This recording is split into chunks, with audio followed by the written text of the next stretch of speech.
Your hips tighten when you lower yourself toward the ground. The range disappeared so gradually you stopped noticing when it left, a few degrees per decade, a slight hesitation becoming a restriction, becoming an impossibility. A 3-year-old drops into a full squat with heels flat on the ground and stays there for the length of a meal. The 3-year-old has not trained for this. You have not been injured. The difference is not damage. It is absence. Decades without sending the hip capsule the mechanical signal it requires to maintain the range the squat provides. That distinction between damage and absence is the physics nobody explains about the body after 50. The stiffness in the hips, the weakness in the grip, the rounding of the upper back, the balance that deteriorated so gradually it felt like a natural timeline. Each of these is treated as aging, the inevitable arithmetic of years on tissue. Each of them is actually signal deprivation, a specific mechanical input. The body was designed to receive daily and has not received in decades. The human body does not maintain itself automatically. It maintains itself in response to mechanical signals, cellular mechanotransduction, mechanical force in, biochemical maintenance response out. Without the force, the maintenance does not run. Evolutionary mismatch between the mechanical environment the body evolved in and the mechanical environment it now inhabits is the central insight. As Lieberman argued and exercised, the body did not evolve to exercise.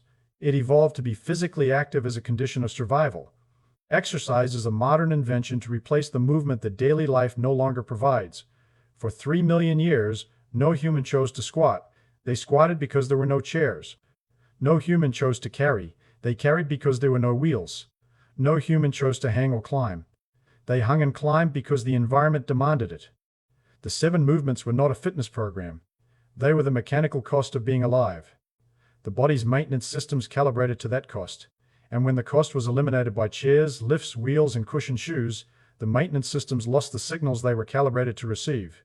For 3 million years, daily life provided 7 distinct mechanical signals through 7 movement patterns. The body performed without thinking about them: walking, squatting, hanging, carrying, sprinting, climbing, and resting on the ground.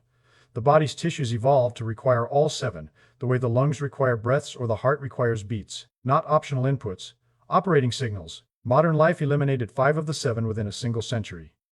The body received 2 signals and adapted to the 2 it was given. The adaptation looks like aging. The physics says it is obedience. But mechanotransduction does not respond to load generically. And this is the dimension no prior discussion in this series has reached. It responds to specific load vectors through different receptor configurations in different tissues. Bone remodels along lines of compressive force through osteocyte signaling, but only along the exact lines the force travels. A femur loaded vertically through walking deposits mineral along its vertical axis, while the horizontal trabeculi that resist lateral force receive no signal, and thin cartilage feeds through cyclical compression, driving fluid into the matrix, and the zones that never receive compression never receive nutrition. Fascia reorganizes along lines of tensile stress. The vector the tension follows gets remodeled. The perpendicular fibers are left disordered and brittle. Muscle is even more specific. It synthesizes protein only in the motor units recruited by that particular demand, leaving neighboring fibers untouched. Each tissue requires its own specific mechanical input to maintain itself, and the input must arrive along the correct vector, at adequate magnitude, through the range that engages the tissue the vector targets. The hip you are sitting on, the shoulder you reached overhead with this morning, the grip that opened the door, each contains tissue waiting for a specific signal that your daily routine may or may not provide. Bed rest demonstrates the principle at catastrophic speed. Hospitalized patients on complete bed rest lose 1 to 3% of muscle mass per day. Bone density drops within 2 weeks. Joint cartilage thins as imbibition ceases. Every clinician knows bed rest is devastating because the decline is fast enough to see. If you walk daily but never squat, never hang, never carry, never sprint, never climb, you have not removed all 7 signals. But for the 5 absent vectors, the mechanotransduction physics is identical to bed rest: 0 input, 0 maintenance, progressive tissue loss. The difference is speed alone. Bed rest produces visible decline in days. Selective deprivation produces identical decline over decades, slow enough that nobody connects the tissue loss to the missing signal. This is why walking alone cannot maintain a body built for 7 movement patterns. Walking delivers 1 load vector, cyclical compression, through the lower limbs in the sagittal plane. The hip cartilage that feeds through end-range compression in the squat receives no signal from walking's partial range loading. The latissimus that maintains thoracic extension through vertical pulling receives no signal from walking's horizontal movement. The fascia that remodels along diagonal tension lines during a loaded carry receives no signal from unloaded walking's linear gait. Body does not need more movement. It needs movement variety, different force vectors activating different mechanotransduction pathways in different tissues. 7 movements provided 7 distinct vectors. 7 movements provided 7 distinct vectors. Losing 5 did not reduce maintenance by 70%.